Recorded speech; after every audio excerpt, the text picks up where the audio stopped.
नमस्कार, मैं आचार्य अनुपम जोली। कुंभ राशि वाले लोगों के लिए आगामी सप्ताह 16 मार्च से 22 मार्च का राशिफल लेकर आया हूं। आगामी सप्ताह के अंदर हमारा नव वर्ष भी शुरू हो रहा है। विक्रम संवत 2083 की आपको एडवांस में शुभकामनाएं। नवरात्रों में माता रानी आपके जीवन में सुख शांति समृद्धि लेकर आए, ऐसी आशा करता हूं। और बात करते हैं ग्रहों की स्थिति की, तो चंद्रमा मकर से लेके मेष राशि तक संचरण करेंगे। बुध वक्री से मार्गी होने जा रहे हैं। ये 20 मार्च की रात को 2:28।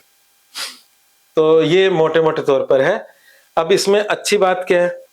अच्छी बात यह है कि इस समय आसमान में शुक्र उच्च के चल रहे हैं और शुक्र सदैव यहां नहीं रहने वाले, आगे बदल जाएंगे। तो इसलिए उच्च के शुक्र शनि के साथ और आपके द्वितीय भाव में है, और द्वितीय भाव में उच्च का शुक्र और शनि, जो शनि आपकी राशि का स्वामी है, इनका दोनों का साथ होना, ये कह सकते हैं कि अपनी आर्थिक उन्नति को आप इस समय पे बढ़ा सकते हो। ये हफ्ता आपके आर्थिक उन्नति के लिए अच्छा है और इस समय को मत गंवाएं। आगे शुक्र बदल जाएगा। सूर्य यहाँ पर जरूर शत्रु ग्रहों के साथ बैठा है, पर सूर्य भी आपके 7वें घर का स्वामी है। सहपत्निक या स्पाउस, पति या पत्नी, जो आपका जीवन साथी है, उसके सहयोग से अपने परिवार के अंदर धन की वृद्धि कर सकते हैं। तो एक दूसरे के सहयोग से आप दोनों को लाभ मिल सकता है, ये एक अच्छी बात है। ठीक है, तो जहां शत्रु है तो वहां कुछ योग का भी फायदा मिलता है। अब दूसरा है कि आपकी राशि से, कुंभ राशि से राहु, मंगल और बुध का संचरण हो रहा है। इसमें राहु और मंगल की युति अंगारक योग कहलाती है। तो इस समय अपने स्वभावगत परेशानियों से बचें, मतलब क्रोध और इन सब चीजों से बचें। उससे कभी कभी हम अपना भी और दूसरों का भी नुकसान कर लेते हैं। तो वो एक मुख्य बात आ रही है। स्वास्थ्य को लेकर अगर हम बात करें तो स्वास्थ्य मिला जुला समय चल रहा है। शनि की साढ़े का लास्ट फेज चल रहा है और शनि इस समय सूर्य के साथ युति में, जो कि खास अच्छी बात नहीं है। तो इसलिए स्वास्थ्य से संबंधित छोटी मोटी समस्याएं इस हफ्ते बनी रह सकती है। उसके बाद बात करते हैं करियर, व्यवसाय और नौकरी की। तो करियर, व्यवसाय, नौकरी के अंदर अगर हम देखें तो इस समय आपके मन में आपके काम धंधे के विस्तार की योजनाएं चल रही हैं। ठीक है, और काम धंधे के विस्तार की आपकी योजनाएं चल रही हैं। और चूंकि बृहस्पति मार्गी हो गया इस हफ्ते से जस्ट पहले, और मार्गी बृहस्पति आपकी इनकम का लॉर्ड है, आपके धन का लॉर्ड है और इनकम को ब्लेस कर रहा है। तो जून तक ये आपकी इनकम को ब्लेस करता रहेगा। जून के बाद बृहस्पति चेंज हो जाएगा। पर अभी इस समय जो आपकी चिंताएं हैं वो आपके काम धंधे के विस्तार की है, जो आपके इनकम में परिवर्तित हो सके। तो वो समय जो अभी चल रहा है, इस समय आप पूरा मनोयोग से अपने कार्य क्षेत्र में विस्तार के लिए काम करें, आपको लाभ मिलेगा। नौकरी पेशा लोगों के लिए भी समय थोड़ा सा अनुकूल हुआ है। हालांकि मंगल राहु बुध की युति मंगल की बहुत अच्छी नहीं मानी जाती। मंगल बुध को पसंद नहीं करता, बुध के लिए मंगल सम है। और यहाँ पर बुध कुंभ राशि वालों के लिए अच्छा ग्रह होते हुए भी 8वीं राशि का भी स्वामी है। तो ये सब कुछ मिलाकर हमारा जो योगा योग बन रहा है, उस योगा योग के अंदर छोटे मोटे चैलेंजेस के साथ आपका काम धंधा आगे बढ़ रहा है। स्मूथ तो कभी कभी समय मिलता है, जीवन में बहुत कम मिलता है। तो अभी भी यही योग बन रहा है कि आपके द्वंद्व फंद चलेंगे, आपके मस्तिष्क में भी चलेंगे, क्योंकि ये राशि के ऊपर से ग्रह गुजर रहे हैं। तो आपके मन में कई प्रकार के द्वंद्व फंद होंगे। उन द्वंद्व फंद को ठीक करने के लिए अगर हो सके तो एक चांदी के ठोस गोली को अपने पर्स में रख लें, उससे आपको बहुत फायदा होगा, बड़ा मार्गदर्शन मिलेगा।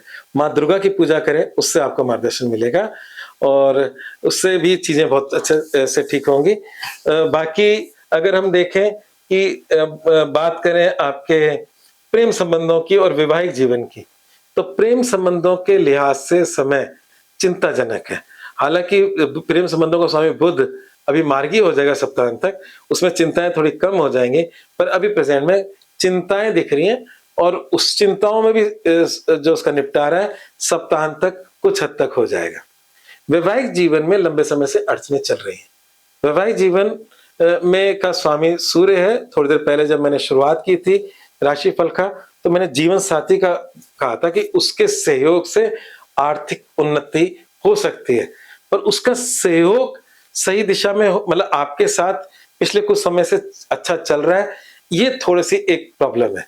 क्योंकि आपके वैवाहिक जीवन से केतु गुज़र रहा है और इस समय वैवाहिक जीवन का स्वामी सूर्य आपके शनि और शुक्र के साथ बैठे हैं।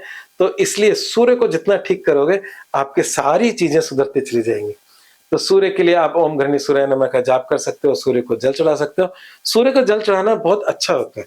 अर्ली मॉर्निंग उगते सूरज को जब जल चढ़ाते हैं, तो हमारा नेगेटिविटी हमारे जीवन से दूर होती है। हमारे अंदर एक नए आत्मविश्वास का शक्ति बढ़ती है। सूर्य आत्मा का कारक है, तो आत्मविश्वास का भी कारक है, विल पावर का भी कारक है और आपकी पॉजिटिविटी का कारक है। तो सूर्य को जल चढ़ाना अपने जीवन का आधार बना लें, उससे आपको लाभ मिलेगा। केतु के लिए चिड़ियों कबूतरों को दाना डालें, उससे आपको लाभ मिलेगा। मछलियों को दाना डालें, मेरा सबसे अच्छा उपाय मछलियों का है। और जयपुर में ऐसा कोई नदी नहीं है, तालाब नहीं है जहाँ मछलियाँ मिलें, ऐसा है नहीं व्यवस्था। तो जो लोग मेरा ये देख रहे हैं, सुन रहे हैं, उनके वहाँ पर ऐसी व्यवस्था है तो ज़रूर करें। क्योंकि हमारे 9 अवतारों में मत्स्य अवतार जो भगवान विष्णु जी के हैं, उस अवतार को हम केतु के अंश से जोड़ते हैं। तो केतु का सबसे अच्छा उपाय वही है। लाल किताब के हिसाब से डॉग, चिड़िया, कबूतर और इन चीज़ों को हम लोग मानते हैं लाल किताब के हिसाब से, और वैदिक के हिसाब से मछली। तो कुछ भी आप करेंगे आपको लाभ मिलेगा। तो अब हम बात करते हैं अंतिम समाधान पे, जो मैंने आपके लिए इस हफ्ते के लिए लेकर आया। इस समय जो कुछ भी चल रहा है, अच्छा बुरा, उसको बैलेंस करने के लिए या किसी भी बड़ी समस्या से बचने के लिए आपको भैरव मंदिर में तिल के तेल का चौमुखी दीपक जलाएं। और वो संडे को जलाएं तो अच्छी बात है, पर अगर संडे को नहीं जला सकते तो बुधवार को जला सकते हैं, है ना, उसमें भी कोई दिक्कत नहीं है। तो बुधवार या रविवार आप चौमुखी दीपक भैरव मंदिर में जलाकर आएं, आपको बहुत लाभ मिलेगा, बहुत सुकून मिलेगा, बहुत शांति मिलेगी। और उनसे कहें कि जो हमारे जीवन में बिना किसी मतलब के परेशानियां आ रही हैं, जो बिना विदाउट कैलकुलेटेड, जिसका कोई लेना देना नहीं है फिर भी हम परेशान हैं, उन परेशानियों को अतिशीघ्र हल करें भैरव देवता, तो उससे आपको लाभ मिलेगा। दूसरा मूल मंत्र है, आपकी राशि में अंगारक योग बन रहा है, अतः अपने क्रोध पर नियंत्रण रखें। ये मैंने शुरू में बोल दिया था, उसी को रिपीट कर रहा हूं। तो मंगल राहु आपकी राशि से गुजर रहे हैं, अत्यधिक क्रोध से बचें, क्रूरता से बचें, सौम्य बने, शनि मंदिर में तेल चढ़ाएं, उससे आपके हर काम ठीक होंगे। परंतु अत्यधिक क्रोध से कभी कभी चीजें बहुत बिगड़ जाती हैं, उससे बचें। धन्यवाद। मेरा चैनल जरूर सब्सक्राइब करें। आज बस इतना ही।